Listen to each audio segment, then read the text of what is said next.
niggas on it. They used to bait me on me and my views, but now niggas on it. I used to tell them I'ma have me a show, but now niggas on it. Her homies on it, your homies on it. Y'all's the hater, and all of my moves, but now niggas on it. They used to debate me on me and my views, but now niggas on it. I used to tell them I'ma have me a show, but now niggas on it. Her homies on it, your homies on it. We laugh every time with the manual. Every time it's funny. Realest Podcast ever. We back. It's your boy C Diddy. I'm Matt Makes Me Sick. In fact, I'm not Matt Makes Me Sick today. Matt King. I'm Matthew W. King today. You know what I'm saying? What is your middle name? Walter. Walter. Yeah. Good strong name. American Yo, it was name. funny. My old dispatcher was like, "What is your full name?" I was like, "Matthew Kane." And he was like, "What's your middle name?" I was like, "It's W." In fact, I said Matthew W. Kane. He's like, "W." What's the W? I was like, "Walter." He's like, "Matthew Walter Kane." That's a good name. That's Good a name. name. Old vet actor. He's like, "That's a name, boy." It's a political name. And today we might have a future in politics. Who knows? You know some of the right people. We starting off on the right track today. We're on location today. We're at Stravers Road Cafe here in the heart of Wynnefield, 2001 North 54th Street. Make sure y'all come and support a black business. Appreciate to the owner. Yeah, shout out to you, and man. everybody here for housing us, for allowing us to come into this area and do this show live on location. We appreciate that. Absolutely. But as y'all can see, if you're watching this on YouTube, we got a special guest today here with us. And today's guest is a Democratic politician and an at-large member of the Philadelphia City Council. She was elected to an at-large seat on the City Council in 2019, becoming the youngest black woman to serve on the City Council. Clap that up, Dan. Yellow button. Yeah. We're going to clap it up early. You got to tell Dan what buttons. She is also alumni of my alma mater, Westchester University, as well as my sister high school, Girls High, and a prominent member of Zeta Phi Beta sorority. TRP Nation, help us welcome Philadelphia City Council member Katherine Gilmore Richardson. Welcome. We're going to live clap that too. You. How you doing today, Kathy? I'm doing good. How y'all doing? Good, man. Good. We appreciate you taking some time to sit with us today to talk. As you know, we've had some of your city council members on the show, Mr. 4th District. We've also had State Rep Morgan Sievis on the show Morgan. a few times. Morgan's phenomenal. Everybody loves Morgan. And we are coming up at an interesting time of the year, a pivotal time of the year for Philadelphia with the primary elections looming. And then in November, you're up for re-election, correct? May and November. May and November. Okay, you're up for re-election. So we just wanted to kind of sit down and talk with you today about the overall climate of the city, your constituency, what you're hearing, who you're talking to, but also use this as a moment to tell your story also and make people more familiar with you going forward. Yeah, it's Women's History Month. We wrapping up. Absolutely. You're our last guest for Women's History Month. Oh, thank you all. Yeah. Thank you so much. I guess I want to start by saying, what first got you interested in politics? So originally, I was not interested in politics at all. I grew up here in Wynnefield. My family was very religious, like go to church 6-7 days a week. That's all they did. My parents worked at the hospital, and then we would just do church. But when remember just doing church? Just doing church every day. Like going to the church? Right. Right. And it was something. It was something every day. Yeah. It was like, Saturday was, we sold dinners out the kitchen to raise money for the church. Sunday was service. Monday we might have had off. Tuesday was Bible study. Bible study. I mean, it was that kind of family. So when I went to high school at Girls High when I was 15, we had an assembly one morning, and a lady came to, speak to us and talk to us about her life. And she was saying she had just been elected to city council, but not yet sworn in. And she had a really interesting story. She said she was the oldest of 7, that she graduated from Girls High, went to Penn State, and kind of had this windy road through teaching to get to politics. Okay. And I really enjoyed her story. So I went home. And back then we had a brother word processor. I will never forget. I went on a little word processor. We were the last ones to get a computer. Like my parents were still buying encyclopedias. Mm-hmm. And I wrote her a letter, and we've been connected ever since. So I wrote her a letter. She responded, and I would volunteer and intern in her office starting at the age of 15. Awesome. And Oh, after so you had it together young. right. Yeah. I didn't know what I was doing. I just, like doing whatever they asked me to do, stuff envelopes, stuff bags, whatever it was they wanted me to do, I was there and always available. And when I went to school at Westchester and I went to grad school, my professor said, well, listen, you can't graduate until you do an internship somewhere in politics. And I said, well, let me call Miss Blondell. And I called Blondell Reynolds Brown's office, and they allowed me to be their grad intern. And then I started working for the city full time in 2008 in council.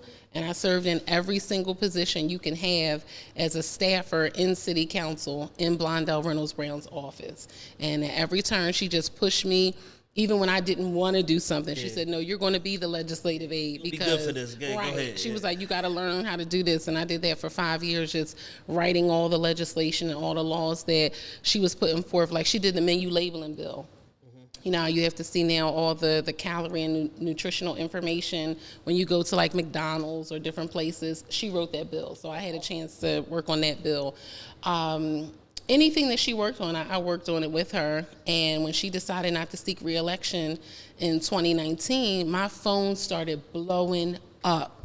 And they were like, Kathy, you have to run. And I'm like, me? They're like, yeah, you really have to run. So I had to resign from my job working with the city. I resigned on February 1st. The election was like May 19th. So I had 14 weeks just to put something together, basically. And with the help of so many family and friends, like my husband was my field director, my driver. He drove me every night. He was like my ad hoc field director. We just put something together in 14 Shout weeks. out to him, man, because he's always around, like really. Yes, and loves the show. But we raised $250,000 in 14 weeks through the campaign together. And I came in 5th place for 5 seats, one of those 5 at-large seats. We are also trying to raise $250,000 in 14 weeks. We can talk to you off air about how you did that so quickly. Right. Can I ask this real quick? You say you went to Westchester for your undergrad. Where'd you go for grad school? Westchester. Oh, you did both of them. So what are your degrees in? Like I always wondered this as far as politicians. Like is it law? No. So I have a bachelor's in political science, and then my grad degree is in public administration. So I'm actually working in my field. Yeah, that makes all the sense in the world. Yeah. Yeah. So for those unfamiliar, what is the day-to-day job like for a city council member? So no day is the same. So, we're every day, our basic core primary responsibilities are to what we call legislate. And that means draft and make all the laws that, we abide by in the city, and appropriate. We appropriate all the funds for our $5.8 billion city budget. And so right now, we're going into budget season where we dissect every single city department. We look at all of their budgets, how they're spending their money, how they provide service to constituents and across the city. And we go through and figure out where we need to make changes, whether we want to make additional investments in, different locations, places, organizations.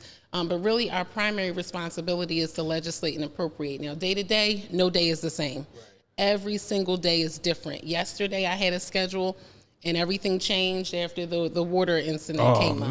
And so that changed the rest of our day yesterday. Today, same thing. I have a schedule. The water incident will take primary precedence over anything else that's going on. And then right now, we're also campaigning for re-election. So at night, I go out again. So after we do all of our meetings during the day and any emergencies that come up, then at night I'll be out doing 2 to 3, 4, 5 meetings, depending on what day it is, to talk to voters all across the city about re-election. So right now it's probably 18, 20-hour days every single day for the next 50 days, and that's what we do.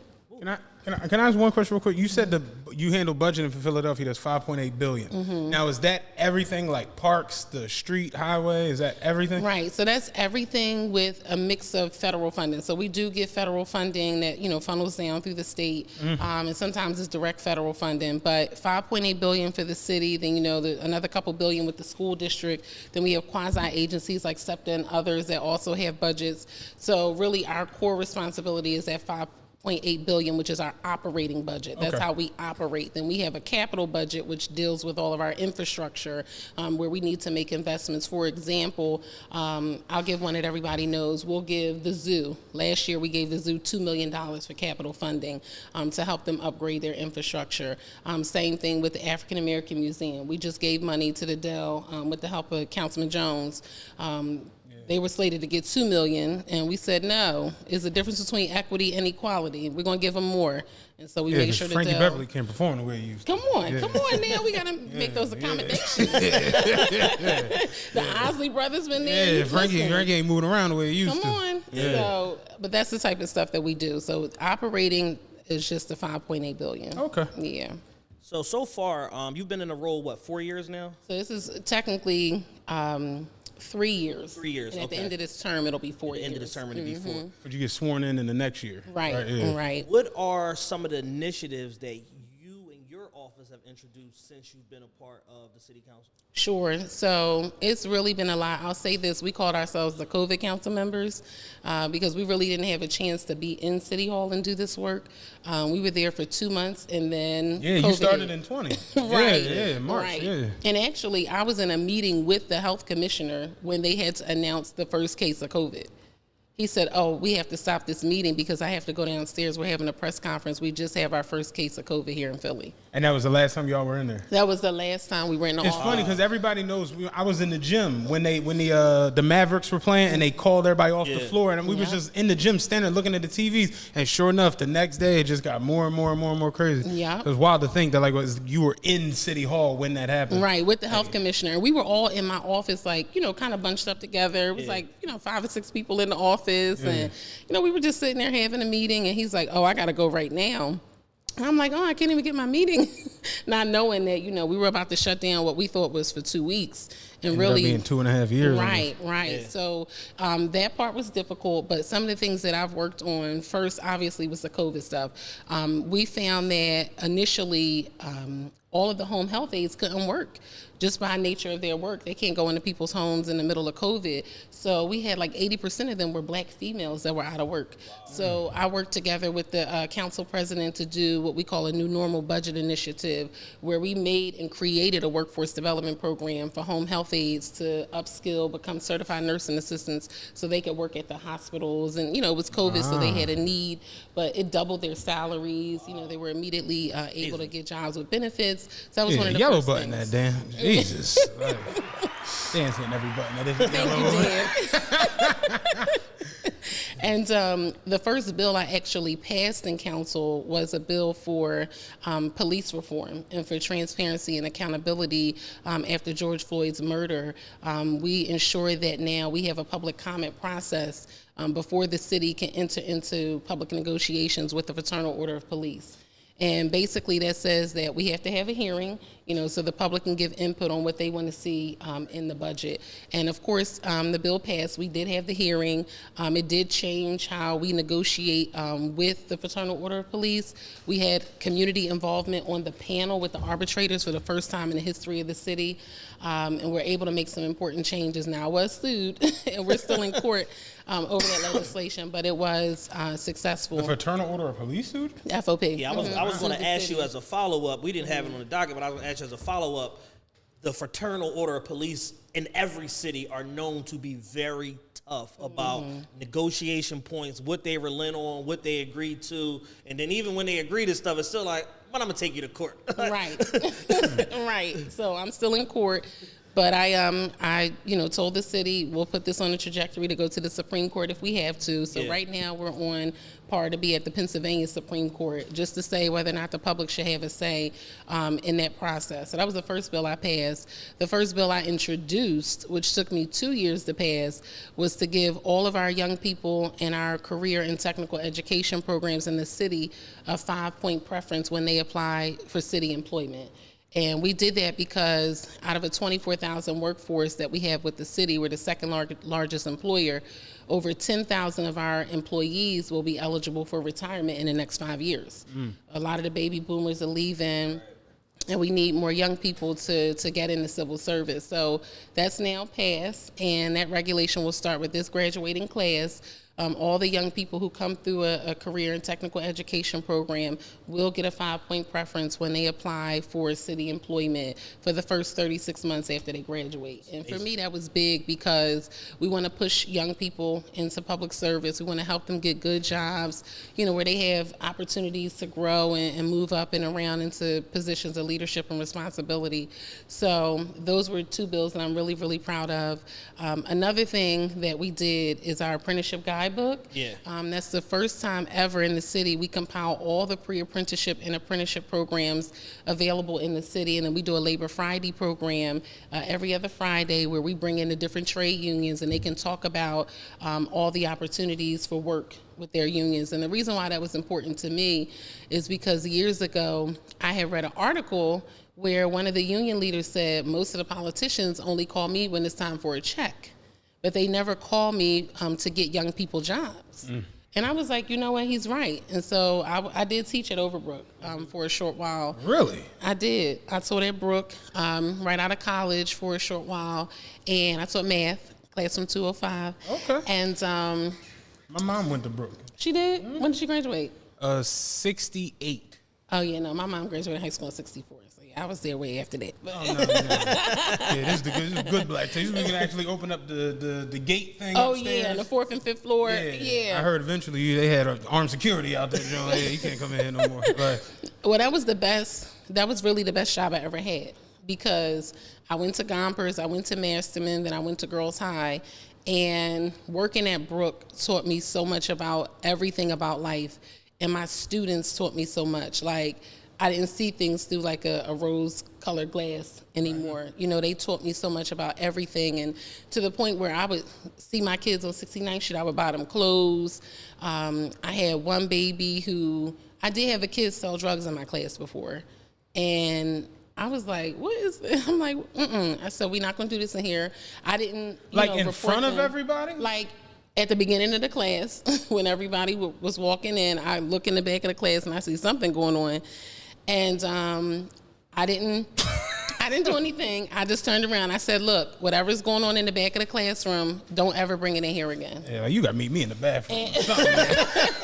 And then, and then I had one experience where, the kids were fighting in the class, and I did get hurt trying to break up the fight, but I really love my kids, and I do have one son now that's my adopted baby from Brook. I had him when he was in 9th grade. Yo, to be a teacher, I say it all the time, I told you, my mother was a teacher, and she went to Brook, went to Cheney, and she's part of that black renaissance of educators through the 60s, 70s, and they're all like, even when I got to like middle school, high school, every teacher knew my mom. Yeah. You want me to call Linda? Like, that was how they used to be. Seriously. And they all went to school together, knew each other, and they were all like that when it came to kids. And I always say it, to be a teacher, you really got to like how it doesn't shock me that you're for the city and for a community, because that's how they are. My mom used to take clothes to school. Yes. You done with these sneaks? I'm taking these to school. Yep. Like, that's a real, you got to be almost like selfless to be a teacher, because the pay is not it. Right. Yeah. Right. So, and I still have my baby now. I respect teachers. Yeah, I love teachers. It's one of the best things I've ever done in my life.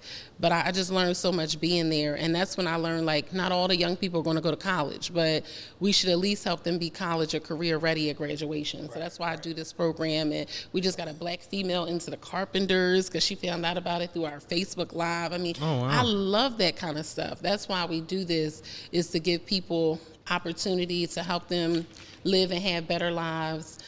Just to change the conditions of our community. And it's not going to all happen in 3 years, because a lot of this stuff is structural and it's been going on for so long, all this disinvestment, but we at least have an opportunity while we're in these positions to make a difference. Exactly. And to that's spark what I the try change, to to start to get the ball rolling to where other people see what y'all are doing and they say, that's really cool. Let me do my part to help in this. That's a question, because I don't think we asked this with Councilman Curtis Jones. How many councilmen and councilwomen are there? Great question. So total is 17 members of council.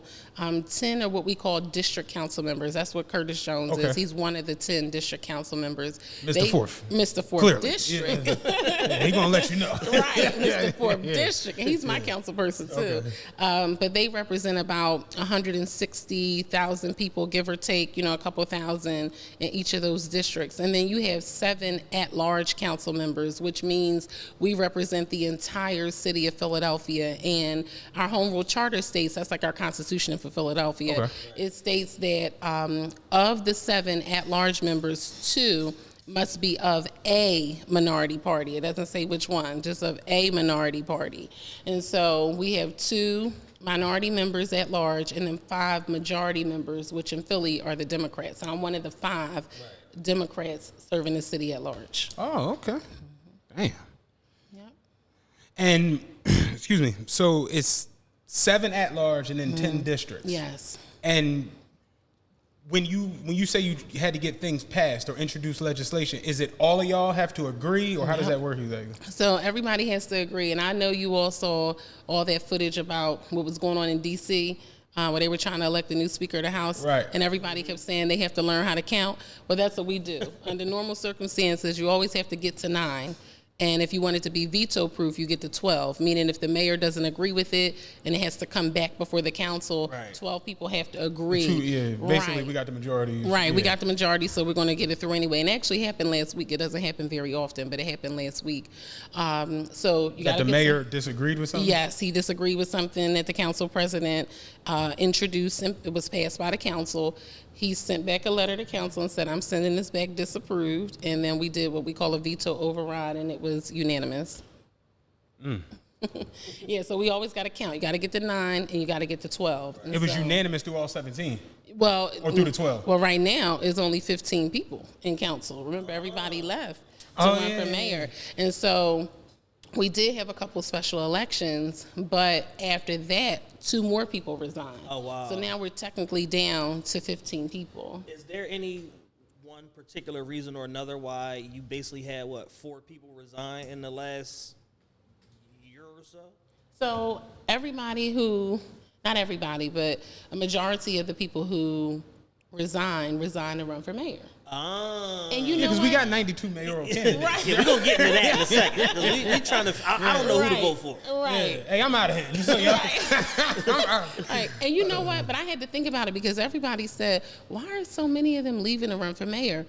But being in the position, I get it, because it's only but so much we can do to legislate and appropriate. So meaning, let's say if I walk out today or tomorrow, we do a bill and we're going to appropriate $1 million to upgrade that street corner down there. Mm-hmm.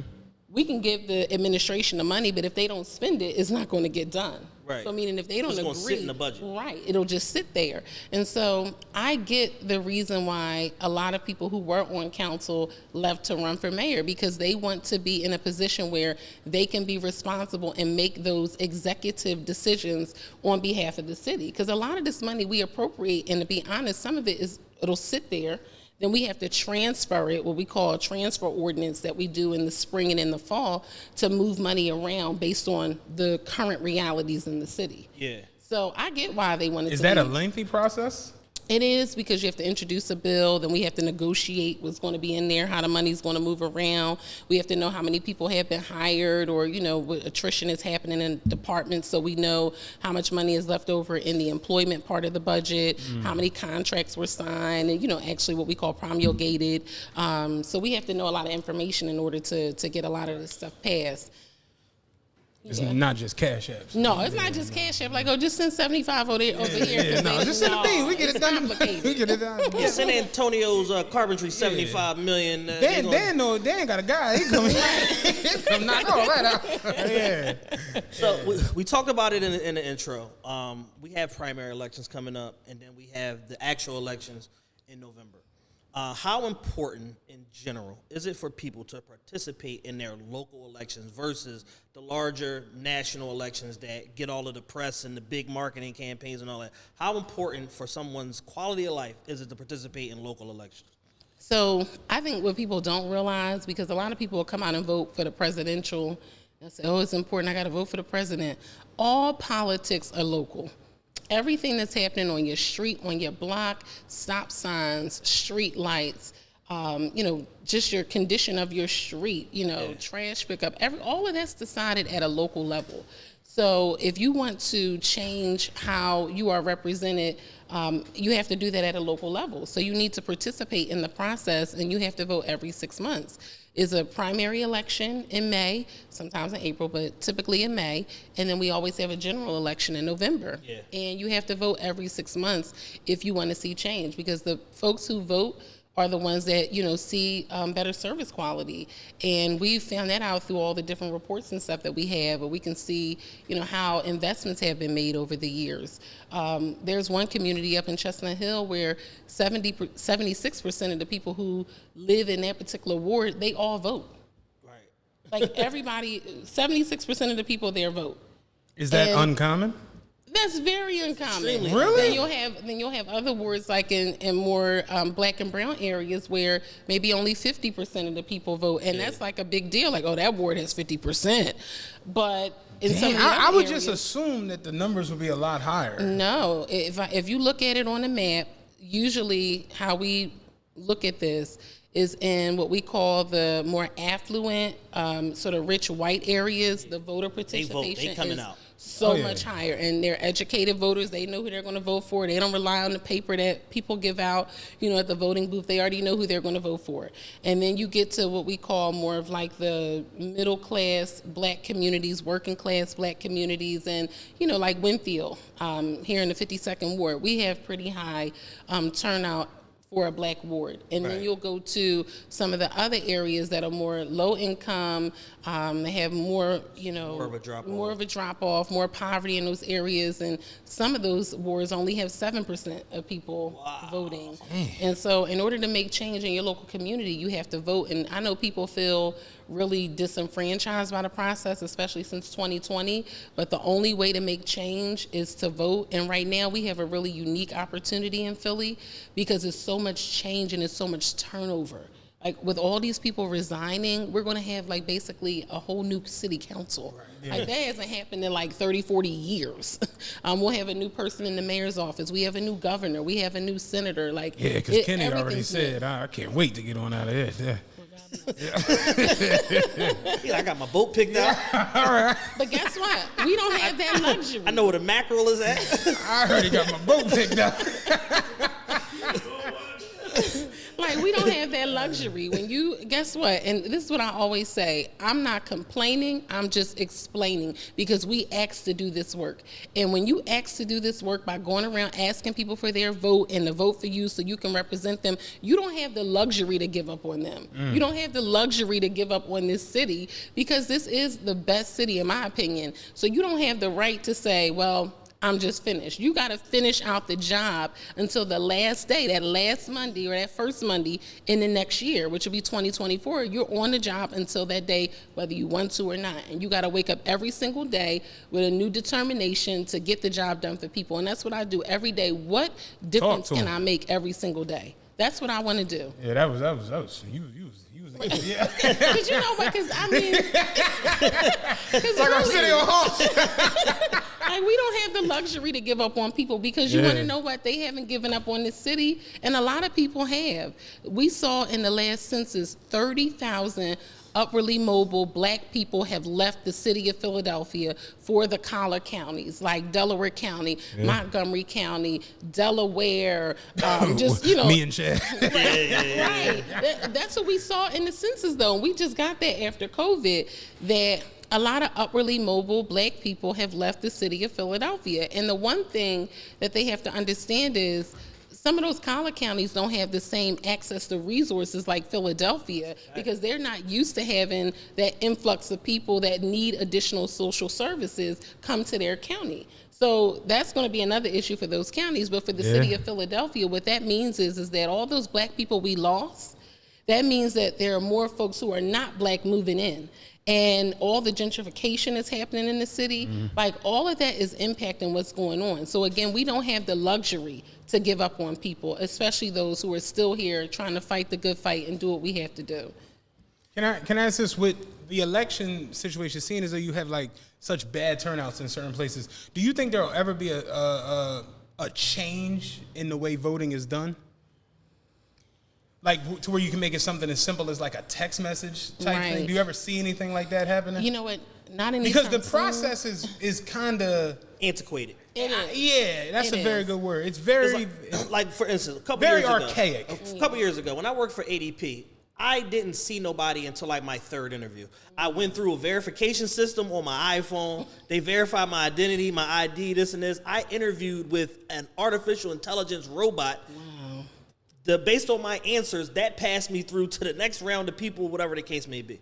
So you are basically in a position where, and this was 9 years ago, so you got people that are in a position to be able to go out and create an income for themselves based on technological advances and updates and things like that. And we're still voting with your ID and coming up and basically casting almost a paper ballot in certain instances. I say it all the time with me being a SEPTA. Like I watch people like, you know, like Lee, like she works for the government. I watch the way they do things as far as getting things done, handling situations with time off and these, and me at there was like, you have to come in and get a piece of paper off the, I'm working, run, this, like that, and it just, certain things are so archaic that people almost just like check out. Right. In a weird way. I think at some point, particularly for like the millennial generation and under, we'll have to figure out a different way for us to be more engaged in the process. They are updating the voting machines, so they're now like computerized. Right. Now the poll books that usually where you have to sign the poll book, now that's going to be all on the computer. So it is some technological advances that are happening. We had to put $14 million in for that to make sure they could do that. But there are some. I personally feel like we get to the point where like it come through. If you could just do it on your watch, right, we'll get some voter turnout. Right. If you could just text, you know. So no, that's stuff that I think we have to figure out as far as the integrity of the election and the safety and the security of the election. Once we get that part figured out, and if there's another way to do that, I think we do need to start to move in that direction. Because usually the biggest voting block was like the baby boomers. But now in Philly, the millennials, if we all voted, our voting block would be the biggest. Right. But we just don't. Don't do it. Yeah, we got to do it though. So with all these different elections coming up, what are some of the hot button issues that you're hearing from the citizens of Philadelphia as you're traveling around and, you know, shaking hands and kissing babies right now? Right. And that's even changed too, because like I mean, it's a different world post-COVID. But I would say public safety is the number one thing we hear about. Yeah. Every single place we go to, people are concerned about gun violence, and you know what I talk about with that is I did update the curfew bill. I did get a lot of flack for that. I updated the curfew bill so the time could be uniform, because before it was a different time if it was school year, or if it was summertime, or if it was a weekday, or if it was the weekend. Now it's just across the board. Now it's just across the board. And blanket what time is the curfew? It's 10 o'clock. Yeah. It's 10 o'clock. Let's move it to 7:30. Yeah, I was gonna say 3:30. Like, at the end of the day, I'm almost. I got 20 minutes to get in the house. Like, not trying to be funny. I'm a grown man, and I'm okay pretty much. Right? And just I don't want to be outside past 10 p.m. So I don't even understand the flack that was getting, like, it just makes zero sense. I got a lot of flack for that, but what we did do was we opened community evening resource centers. So back in the day, we used to have curfew centers. So now we have community evening resource centers that are open every single day from 7 p.m. to 2 a.m. We have 4 different locations open. We have one at 62nd and Cedar at Community of Compassion. We have one at Dixon House at 1920 South 20th Street. We have one at I-Day at 2305 North Broad Street. And then we have our last location at 100 West Shelton, up 100 West Coulter up in Germantown. And I fought for 2 additional locations. I had to get another $2 million to open up 2 more locations. One will be in the Northeast and the other one will be in East Division. That's down in Kensington. So we do have a place for young people to go to. They don't have to, they don't have to have anything to do. They can just go there, have fun. They have game rooms, financial literacy class, yoga, sports, whatever they want to do is at the locations. So we did open them up in addition to doing the curfew centers. But that's one thing we hear everywhere is gun violence and violence in general. So, we got to do something to address it. And then other than that, quality of life issues. I hear everywhere we go is, trash, everywhere being picked up, ensuring that, they get service in the community. And then the other thing that I hear a lot of when I go places is jobs. Every single place I go to, people ask me, oh, you have a job for me? Or, I'm trying to get a job here or there. So that's why I focus on jobs a lot and trying to provide people with opportunity. In addition to the city council elections this year. We already talked about it. We got the mayoral race. Right. You got 93,000 candidates. Of the field, is there any 1, 2, 3, 4 candidates that resonate more than others to you that you feel would be good to lead the city of Philadelphia into this next generation that we're going into? Right. So I'm going to put you on to some political game right now because this is like a little different. So when you run for city council at large, the name of the game is to be on as many ballots as possible. Yeah. Okay. So you have to be on every single ballot that somebody puts out.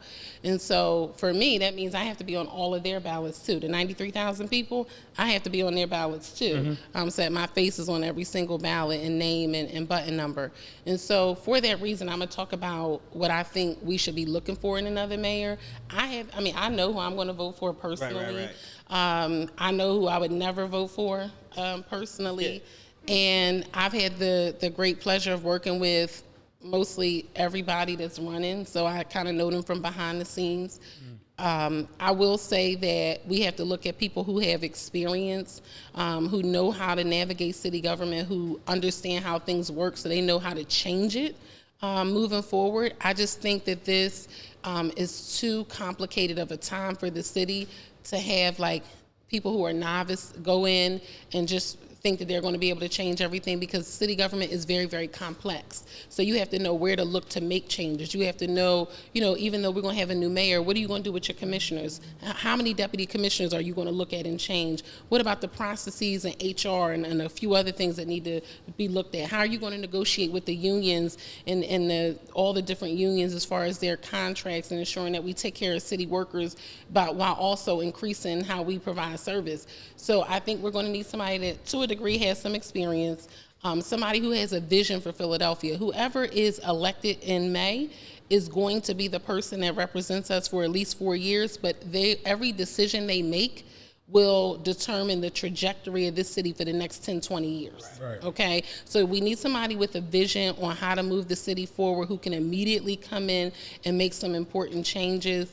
And that's what I think. Yeah. In the prior question, you alluded to specifically the things that people are asking you for. Mm-hmm. With that in mind, what are the things that the city needs from a resource and infrastructure standpoint in order to become a larger economic hub and attract those 30,000 people back, and then also more investment in building up into the city? Right. So that's a good question. One thing I will say is that people don't realize how much investment is coming to the city already. Yeah. Like, do you see this life sciences industry? We're one of the top 10 cities in the world for life sciences and how they're investing in Philadelphia. So that's one thing we can do, is look at workforce development and say, okay, we need to get our people in those jobs, because you don't need a college degree to work in a life sciences lab. You just need an extra certification. So how can we, School District of Philadelphia, upgrade our career and technical education program to make one just for life sciences, so that when a young person graduates from that program, they can go directly certified. Right. That's the kind of vision and work we need to be doing. So people don't realize there's already opportunity. We just have to prepare the people who are here for that opportunity. And then we also, I think, have to invest in communities that have long been disinvested in, because a lot of this, of what we see around us, is because the appropriate and proper investments were not made in these communities years and years ago. So it is going to take work for us to sort of shift some things around in the budget to ensure that we are addressing different needs like infrastructure, because this is our chance. Yeah. The federal government has given us so much money, so much opportunity. We just have to go out there and get it. And I'm going to give you an example.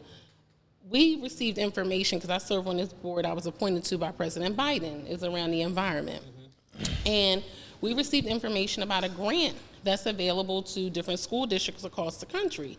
And I said, School District of Philadelphia, can y'all apply for this? Because we can upgrade our water infiltration systems for the kids so they can have clean water at schools.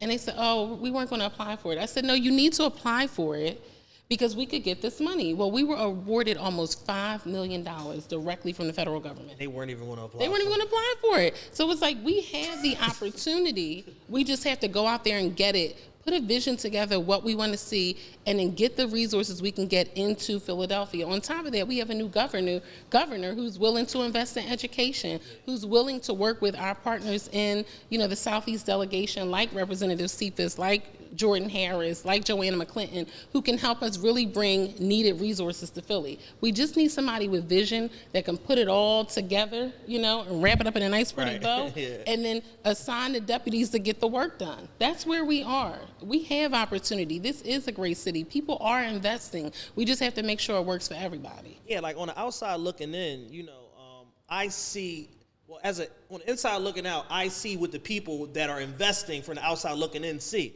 We're in a 95 corridor. We're a port city. Right. We got railways. Like, you can get to D.C. or New York in a measurable amount of time, 2 to 3 hours. Like, they're looking at all of that, and that's the reason why you see the Four Seasons go up. You see all these condo units, all these different housing developments and stuff like that, but it's almost like the people that are right here aren't necessarily realizing or seeing like the writing on the wall, so to speak. Right, because 76% of the people who live in this country live within like a day's drive of Philadelphia. Right. Like, we have opportunity. And even in real estate, I see it. Like, I'm so mad at myself that I didn't invest more in real estate when I had the opportunity, because now you can barely, buy an investment property now. It's really tough. I saw something the other day was saying how with all of this gentrification, it's basically raising up the average earning so much in these neighborhoods. And they were talking about specifically the Point Breeze area, where years ago you could have lived in Point Breeze and made $37,000 a year. Now you need to make $80 just to be around. Yep. It's kind of nuts. Just to be in the mix. Yeah. And with that in mind, what can we do specifically to improve the economic plight of black and brown people in Philly that make up about 60% of the population, being as though, like you said, Matt, look at Point Breeze, an area that was historically super black. Now it's a diverse area, and people are basically being priced out of that. Right. I'm going another comment, but I've gone through Point Breeze and what's the other one with Ridge Avenue? Sharswood, they call it Sharswood Brewery. Near what's it called? Up there where like Uzi and them from. Francisville. Francisville. Like you come through there sometimes, it's unrecognizable. Like Rodeo Drive. Yeah, it's unrecognizable. Yeah, because my family from Cyber Street, right off of 25th and Master, and I go back there now, and I'm like, where am I? Like, my church is at 26th and Ridge, right across from Johnson Homes. Yeah. And then, I got a call this morning from somebody asking for my deceased mother, asking if they could buy, our property there. I'm like, no, we're not interested in selling. But that's where my family is from. It's from North Philly, and a lot of it is like. I was going to ask, where are you from in the city? Like, where you from? Well, see, I got a long, windy story. I'm from a little bit of everywhere. But I was born technically in South Philly. I was born to a teenage South Philly girl. She gave me up for adoption at birth. So my parents raised me in Wynnefield. My mom was from North Philly. My dad was from Lower Merion. He went to Lower Merion High School. And we were raised here in Wynnefield, and this is the only place I've ever really, really lived. But now that I've had my biological family, they're in South Philly, so I got family in South Philly and all over the city. Yeah, that's where I'm technically from. Yeah. So, black and brown people. Yes. What can we do to make sure, like you already alluded to, it starting like with the life sciences opportunities and things like that. What other type of systems can we put in place to make sure that they're the ones that are, number one, aware, and then two, starting to get some of those better economic opportunities? Well, one thing I think we need to do, we really have to look at the business community in Philly. Because, back in the day, you would have commercial corridors, and everybody, you knew everybody that worked in the stores. Yeah. Those businesses could employ people in the communities. We don't have enough black and brown people in business who are beyond being what we call sole proprietors, meaning they're the only person working for their business. We need to ensure that we have more black and brown people getting contract opportunities with the city and not always being relegated to being subcontractors on a project. We only have like 1 out of every 10 of those big projects that are like millions and millions of dollars. Only 1 out of 10 is a black person. Right. And so until we can get more black people in business so they can employ other black and brown people, that's one issue we got to focus on. Another thing, again, is the economic and workforce development opportunity. We got to push people out of these low-wage jobs. One thing we saw also from some of the census results that we got back in 2020, right around COVID, was that a number of the jobs that have grown in the city of Philadelphia, they've only been low-wage positions. And so all of the higher wage positions, positions that can get people into the middle class and out of poverty, we haven't grown those job opportunities and career opportunities enough. Are they staying stagnant or are they shrinking?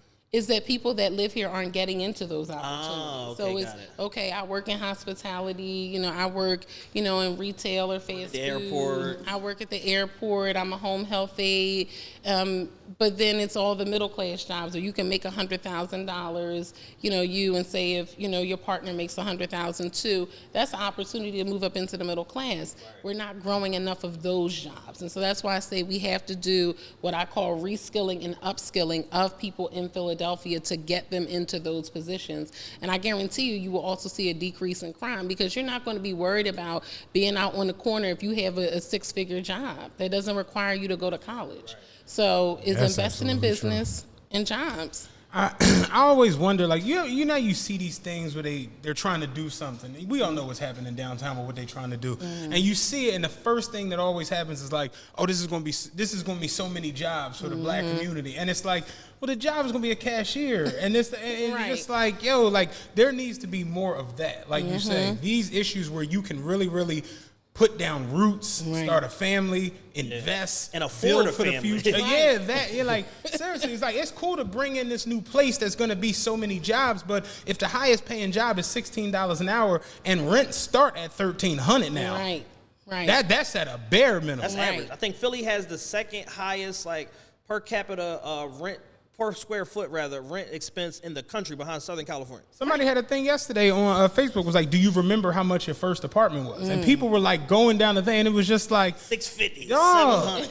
My first apartment was a 2-bedroom for $700 with a driveway and a private entrance. Oh wow, $700, and people was like, you gonna get that? Right? It's crazy where we at, because like the cost of living just keeps going up and inflation. up and up and up and up. Yep. And for us to be in a place where we almost are like stagnant in a weird way, going backwards at times. Right. It's like, how does this continue? No, and you know what? You're right about going backwards, because back in the day, Philly was primarily homeowner. We had one of the highest rates of black home ownership in the country. Flipped at some point. And now it's flipped and it's more renter. And that's another thing, that we had to work on. A lot of the, different rent policies and stuff during COVID, and bills that we had to vote for and money we had to put forward. But for me, I kept saying, hey, what are we going to do about the 10,000 black people, mostly black people, who have a house that was left to them and is in a deceased person's name, and they still live there, but 9 times out of 10 have deferred maintenance and need help to stay in those properties?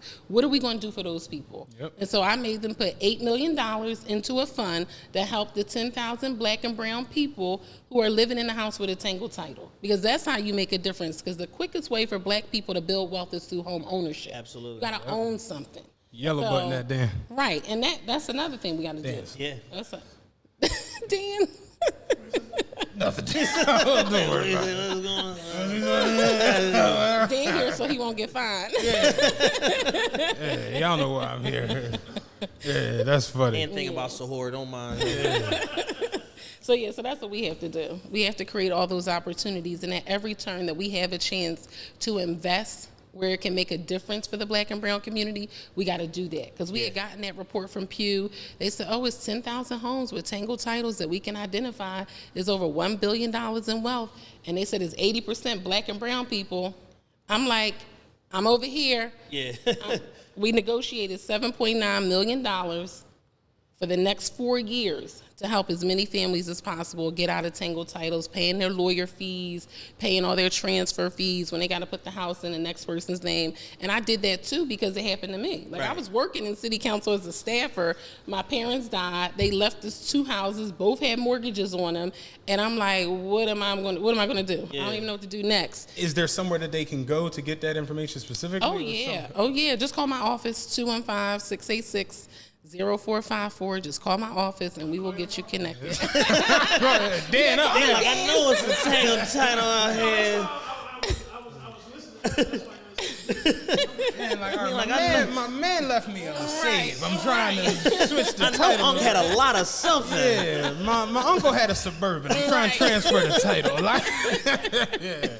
No, that's cool. That's decent. Yeah. So that's what we do. It's wild how many things are really just out there that people just, that's another one, like almost like how you said, like almost like Philadelphia not applying for the $5 million. It's so many things that are out there that people just don't know about. Right. They have no clue. They have no conscience. They don't know, yo, you can get help with this. You can get funding for this. You can get assistance with this. But people really don't know. And I think there's a big disconnect through certain political offices. Like when I look at somebody like Councilman Curtis Jones or like y'all are like around. Like Kurt is just walking up and down 60th Street. Like Kurt is out. Where there are certain people in the city in these places and spaces that can really help people and get the information to the people, you don't see them. That's why you got to respect Pastor Carl. Carl is out there. He talking to him. He with him. Like, so it's a lot of things that go on where people just, they don't get the information. Right, and that's our job. We're community connectors too. Like, it's our responsibility to do that. So, like, we do mail-ins to all the RCUs and different groups, but people don't get that. Yeah. We're on social media, and I will say, they don't follow us like that. Now, I know they follow No Gun Zone. I'm like, if we get it on there. Philly. Right. We got to get our here stuff. For the blue button, but you ain't lying. We got to get our stuff on there. But we do use social media, you know, Facebook, Instagram, Twitter. I try to stay off of Twitter. Y'all might got to get Kurt to do celebrity boxing or something. Right. Kurt versus, what was the old mayor? Nutter, yeah. Kurt versus Nutter, celebrity boxing. Yeah, this mayoral election got so interesting. Mike Nutter popped back outside. I was like, I might give it a run. I don't know. Right. Then somebody told me, like, his business that he's in and all the money he's making. I'm like, he ain't running for mayor. Right. Because you take a hit when you're in public service because one thing I will say, you have to be very, very careful to follow all the rules. Like, I never want to get jammed up for anything, for any reason. I tell my team, I ain't going to jail for nobody. That couch ain't important. No. And so we have to make sure that we follow, you know, all the rules and stuff. And for me, that's why I don't have, like, I don't do another job. I don't have outside employment. You know, I do, you know, have a separate business, but I don't do outside employment. Right. Because I don't want it to be any conflicts. And I report everything to the ethics board. Like, I just want to make sure everything's up and above the board because you really don't make money in public service. You got to really love this from your heart. You got to love this from your core to do this work. Yeah, we're gonna do Jordan Harris versus Hugh Douglas. You know what I'm saying? We're gonna get it done. Well, they both are fraternity brothers. Yo, Hugh is a Sigma, and so is Jordan. Yeah, we're gonna do it. We're gonna get Jordan Harris followers over 200K. Watch it. We're gonna run it up. And he hot on TikTok. I've seen him all the time. Yeah, that's funny. All right, we winding down now. I know you gotta go. You got press conferences and stuff. You gotta deal with this water crisis. I got like 2.5 more questions because one like bleeds into the other one. Our present district attorney, Larry Krasner, has come under a great deal of scrutiny for being, quote unquote, air quotes, soft on crime and what people call being slow to action on the gun violence issue in Philly, public safety. Do you think that this is fair or foul, or are people kind of like missing the mark and not understanding the greater scope of what's going on with social justice? Right. So I will say I think some positive things that he's done is around the social justice reform and really looking at people who have been wrongfully incarcerated, of which there are many. I think that work is important. I think it's positive because of the way the criminal justice system has impacted so many Black and brown people. But I do think that it's always additional opportunity for all of us to be responsible for this gun violence issue that we're seeing in the city. And some people have and take issue with the policies around, you know, retail theft, as an example. I'm contacted constantly by these retail corporations, you know, who are saying that ever since, you know, when you steal something that's worth $500 or less, ever since he doesn't prosecute those type of crimes, that they've seen an uptick in people stealing from the stores. Wait, what happened? Right. So if you don't prosecute low-level theft, like $500 or less worth of items, if you don't prosecute those items and just give them like what we would call like a CVN or a ticket, then you're going to see repeat offenders, is what people are telling us. And so that's the kind of stuff I think when you don't deal with some of the lower-level things, it sort of escalates. And then obviously there's a policy around juveniles, and we've seen a lot of juveniles involved with criminal incidents or activity. So I do think it's important that from the perspective of his office, that they do focused deterrence again from a citywide perspective. Yeah. Like, he has to do focused deterrence. He has to participate in that process, because you're basically saying, we're going to give you a chance to get it right, and if you don't, we're going to put the long handle of the law on you. Because you can't just let things be free for all. You can't have a free for all in a city of 1.6 million people. Because Exactly. it's not everybody that's a challenge. It's a real small subset of people committing the same crimes. It's the same people. And you have to deal with those people. And the way to do that is through focused deterrence. So I do believe he has to fully participate in that process in order for us to change, what we're seeing. I'm not going to say everything he's done has been negative, but everybody is responsible. And Right. again, you don't have the luxury to say, well, I'm going to focus on this and I'm only going to focus on that. You got to focus on everything when you are responsible for 1.6 million people. And he is responsible. He is our chief law enforcement officer. Yeah, I didn't know anything about this. Yeah, there's Right. something similar that went on in San Francisco. They de-escalated theirs to $1,000, and you would literally see people like just straight going in the store. Like, they say they go into like a CVS. They drugstores have liquor and stuff. They just steal 14 Hennessy bottles and just Yep. walk out. Yeah, like if you see $500 or less, there's no like. Right, because usually the I'm first... like, me and Dan about to go. Throw me some T-bones. Like, what? No, put that back. You taking us over far? You only get 2 time highs. Oh, we got to weigh that. So, I mean, That's hilarious. Right, but I think when we saw crime at its lowest under the Nutter administration and when Seth Williams was the DA, they had a focused deterrence program that basically went out to the organized groups. We don't really have gangs like they have gangs in like Chicago and out west here. It's more like organized geographical areas. Yeah, right? neighborhood stuff. Right, it's neighborhood beef that's long-standing. And so they went to those groups and said, look, listen, either y'all going to follow the law or we're going to bring out the long handle of the law, okay? And we're going to give you resources and stuff in between. That's the work we have to do citywide. We have invested in that work. From a council perspective, they have to use the money in the way that we have invested it to do a citywide focused deterrence program. And Larry has to be a part of that process. I agree. Now, one question real quick. You said you had two. When it comes to the primary and then the general elections, how often do you run? I only run every 4 years. So our terms Because are I know every 4 Morgan years. is like every 2. Morgan is every 2 years. Okay. And I don't know how they do that, but every 2 years they run. We run every 4 years. We're not term limited in council. And then for the mayor, they run every 4 years. We're all on the same ballot. Okay. And you can only serve 2 consecutive terms. It doesn't mean that you can't take one off. You can take one off and come back. Yeah. Got it. Yep. Okay.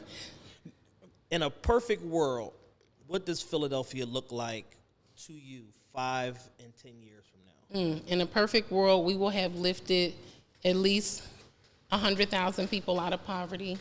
We will have provided economic opportunity to every single community that's needed it. We will have invested in all the communities that are primarily black and brown that have long been disinvested in. All of our young people will be on a path to either a career or higher education, and that we're just a growing, vibrant city that's welcoming and inclusive for everybody who's here and everybody who wants to come here. And that we have industry and that we're just a place where everybody wants to be. That's really what I think we need to do and where we need to be in 5 or 10 years. And we can do that if we all work together. That's the key. That's another thing. This burns me up. People have to understand when you get in these roles and when you're an elected official, it's not about you. Or your It's personal about, agenda. No, it's not about you. It's about the people you represent. And whatever you have to do to achieve and accomplish things for those people, you have to do that. And I'm not saying do anything bad, but you have to learn how to play in the sandbox with other people. You can ask any of my colleagues. You won't hear one person say one bad word about me because I treat every single person the way I want to be treated. Yo, And- I told 6 or 7 people we was interviewing. They all was like, "I love her." Like no bull. Like everybody is a fan of you. Oh, that's a blessing. Talking to different people. Kev said hello too. Oh, listen, Kev I just love texted me. Where you Kev. at? I was like, we recording Kev Gilmore. Oh, man, tell us that's my dog. Listen, I love Kevin. And he was like really, really integral with the police reform working group work that we Yeah, did. definitely was. And he's really like a voice. He is a voice in our city. And what I want to see 5 to 10 years from now is people like him in bigger positions of leadership and responsibility too. Yeah. Yep. As he gets bigger positions, we make Right. By attrition. Got to trickle down somewhere. That's how it go. We rise by lifting others. That's how it works. Can I ask, do you have any aspirations of going up? No, and I will say that I am really, really happy to be Mayor in this Richardson position. sound cool. I'm just saying. From your mouth to God's ears, because my husband says it all the time, and I'm like, no, because this is my goal. I want to do as much as I can while I'm in this position and have this opportunity. And then I want to retire when I'm 55 or 52 if I can swing it. Yeah. And enjoy my life and enjoy my children when they grow up and when they'll probably need the most help while they're transitioning. I don't want to work all my life. I don't want to, stay in government because I've seen that. I remember when a council person was in council and his staff was like helping him like go to the bathroom. I never want to be that person. And I want to be able to make room for the next generation of young people who will have bigger, better ideas, that have grown up under different technology than we did, who can also make a difference. And so my goal, God willing, is to be reelected, and then I'll see what happens from there. And then, like I said, I got to retire when I'm 52 or 55. And everybody knows that. That is my goal. I'm just saying, you make it to Mayor Richardson, hire us as Secretary of Media.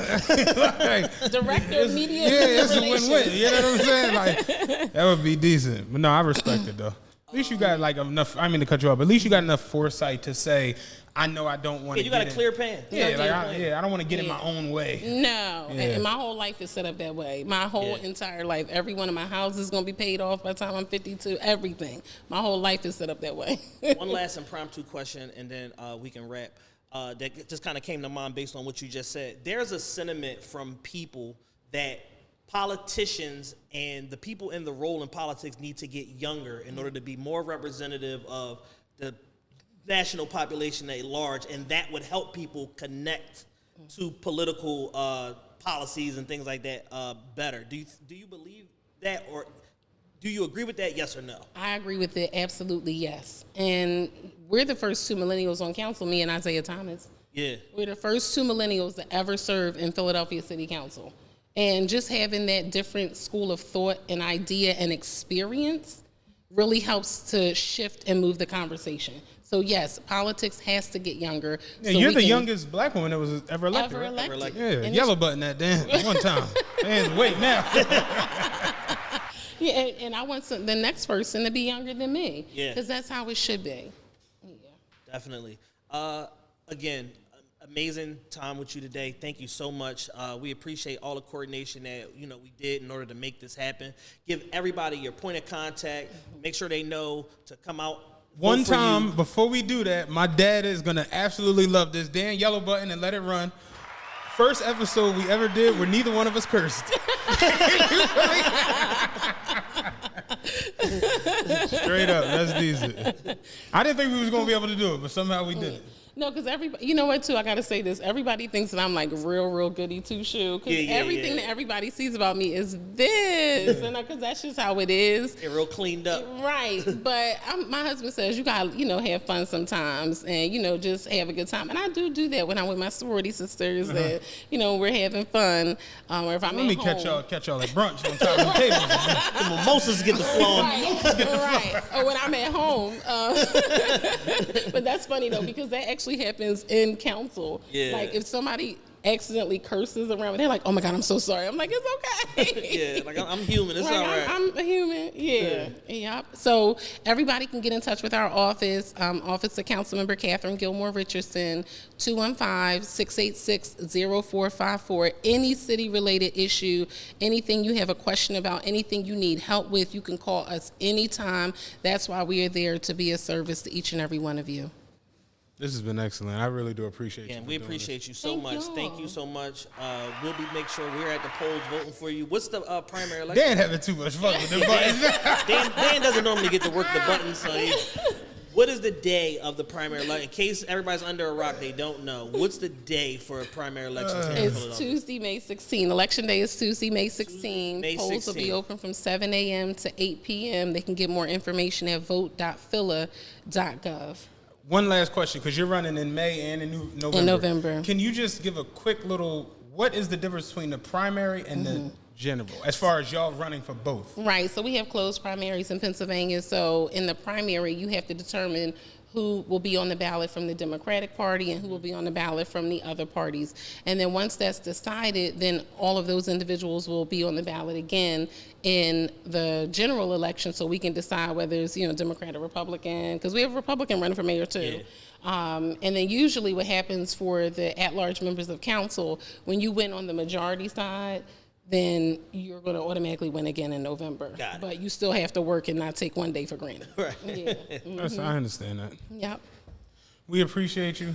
Thank you. This has been excellent. Thank y'all for the opportunity. No, thank you. Yeah, we were humbled that you were just like so into, like, when we came to you with the idea, you like, oh my God, I can't believe I got an invite I'm to like me, because I listen to the show all the time. Like I said with my husband, he has the Patreon. We go to y'all shows. Yeah. Like we get tickets to most of the shows that I could go to, and I just love y'all podcasts. Like, y'all know that, and like I got it from my husband. And when y'all asked me just to even be asked, I was just so humble and honored, because I listened to y'all. Y'all are like the best thought leaders in our age group, in my opinion. And really I feel that way. Here go Dan. Dan, you on it today, Dan. And I listened to just the breadth of topics that y'all talk about. I mean, from hip hop, we was looking at that painting. Yeah, we gonna rumble over that painting. We gonna rumble about that painting, that Biggie painting back there. But just from, like he don't hear us. Right. We leaving with that painting. But just from hip hop to art to investment, like I remember one of the episodes, we were driving down to Virginia Beach, and you were talking about investing in Robinhood. Yeah. And I was like, oh, I got Robinhood too. Like, it's just, I don't know.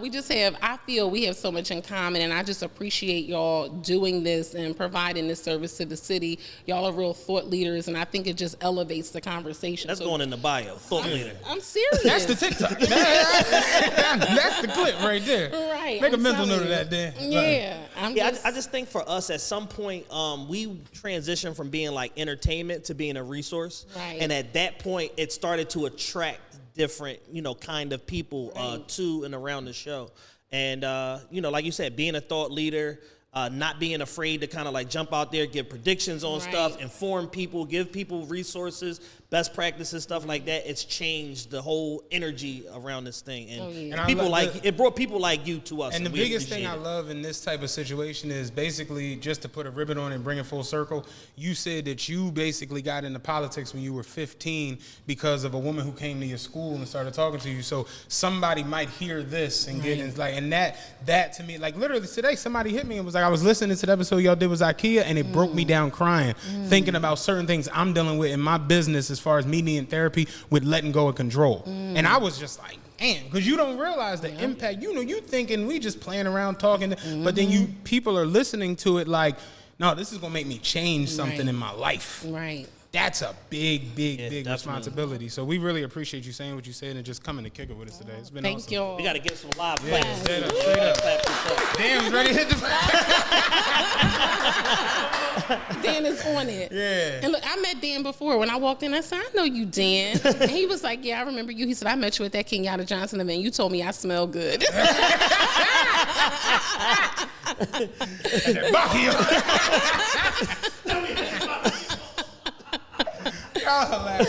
You got anything else you want? I got nothing else, man. Just again, we can't thank you enough. We appreciate you so much. May 16th, make sure y'all go out to the polls so that we can have an easier time in November when she's back on the ballot. Right. We out. The realest podcast ever. Peace.